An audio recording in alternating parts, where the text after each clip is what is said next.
ইতিহাসের অন্যতম ভয়াবহ দাবানলে ৯ দিন ধরে পুড়ছে যুক্তরাষ্ট্রের ক্যালিফোর্নিয়া।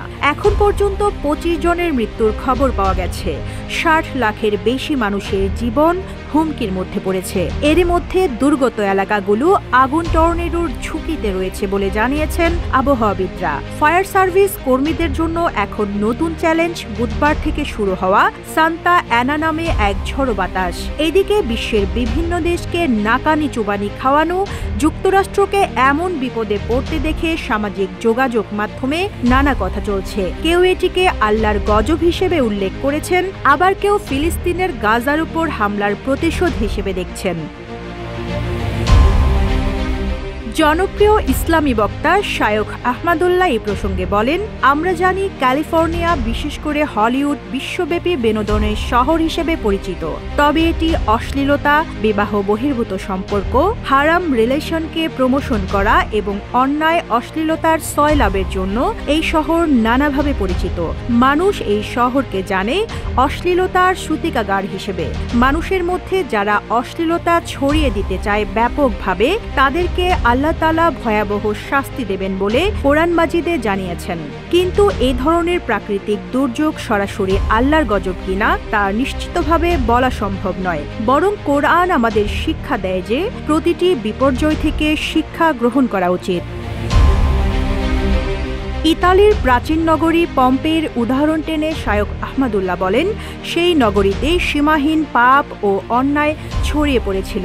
এক পর্যায়ে আল্লাহর শাস্তি নেমে আসে এবং শহরটি আগ্নেয়গিরির অগ্ন্যুৎপাতে ধ্বংস হয়ে যায়। হলিউডের এই দাবানলও হয়তো আমাদের জন্য শিক্ষণীয় হতে পারে।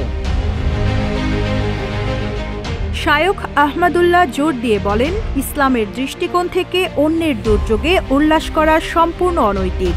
বরং বিপদগ্রস্ত মানুষের জন্য দোয়া করা এবং তাদের সাহায্যে এগিয়ে আসা মুসলমানদের নৈতিক দায়িত্ব। এমন দুর্যোগ আমাদের মনে করিয়ে দেয় আমরা যেন অন্যায় থেকে বিরত থাকি এবং আল্লাহর পথে ফিরে আসি। ইসলাম এমন পরিস্থিতিতে নিজের কাজের পর্যালোচনা করার এবং আল্লাহর কাছে ক্ষমা প্রার্থনা করার আহ্বান জানায়। শায়খ আহমদুল্লাহ বলেন, প্রতিটি বিপর্যয় আমাদের জন্য পরীক্ষা। একে আল্লাহর শাস্তি হিসেবে নয়, বরং নিজের ভুল সংশোধনের সুযোগ হিসেবে দেখা উচিত। যুক্তরাষ্ট্রের ক্যালিফোর্নিয়া বিশ্ববিদ্যালয়ের এক বিশ্লেষণে বলা হয়েছে, জলবায়ু পরিবর্তনের প্রভাবে দাবানলগুলো আরও ভয়াবহ হয়ে উঠছে। গ্রিনহাউস গ্যাস নির্গমনের কারণে পৃথিবীর গড় তাপমাত্রা বাড়ছে, যা দাবানল বিস্তারের অন্যতম কারণ। ফলে দাবানল প্রতিরোধ এবং নিয়ন্ত্রণে আন্তর্জাতিক সাহায্যের প্রয়োজন ক্রমশ বাড়ছে।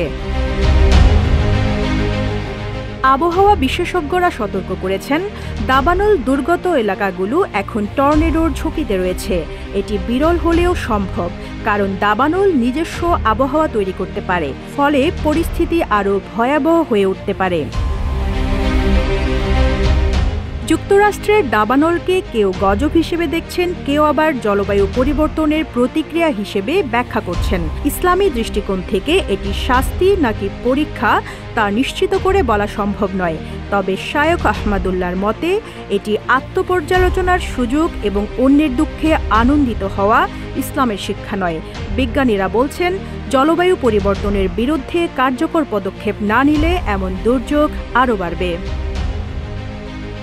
Rizwana Rinti, news desk, Ittefaq.